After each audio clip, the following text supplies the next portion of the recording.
இல்லை எனக்கு புரியல. 40 பால்ஸ் 115 ரன்ஸ் அடிக்கணும், தலை இறங்காமல் அஸ்வின் இறக்கி விட்றீங்க.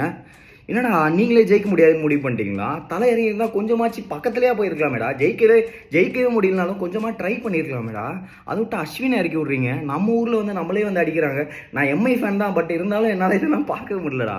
அவனுங்க செம்ம டீமாக இருக்கானுங்க. ஆர்சிபி சரியான டீமு, இந்த வருஷம் பயங்கரமான ஃபயர் டீம் தான். பட் கொஞ்சமாச்சு ட்ரை பண்ணியிருக்கலாமேடா. 10வது ஓவர் தான் 6 அடிக்கிறீங்க.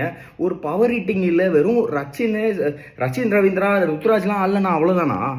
இன்னும் கான்வேலாம் இருக்காங்களே, கான்வேலாம் இறக்கிருக்கலாம். ஒரு கேட்ச் 2 கேட்ச்னா பரவாயில்லடா, 3 கேட்ச் கண்டினியூஸாக விட்றீங்க.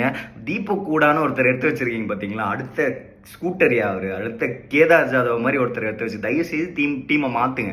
டீம் இல்லைனாலும் பரவாயில்ல, ஸ்குவாடில் அவ்வளோ பேரை வச்சுட்டு மாற்றியாச்சு, ஷஃபில் பண்ணியாச்சு போடுங்க. ஆனால் ஆர்சிபி இந்த வருஷம் செம்ம டீம் வச்சுருக்கீங்க. பேட்டிங், போலிங், ஃபீல்டிங்னு எல்லாமே பயங்கரமாக இருக்குது. ஸோ இந்த வருஷம் கப்படிக்கிறதுக்கு ஒரு சூப்பரான ஒரு சான்ஸு விட்றாதீங்க. இதே ஸ்ட்ரீக்லேயே போங்க.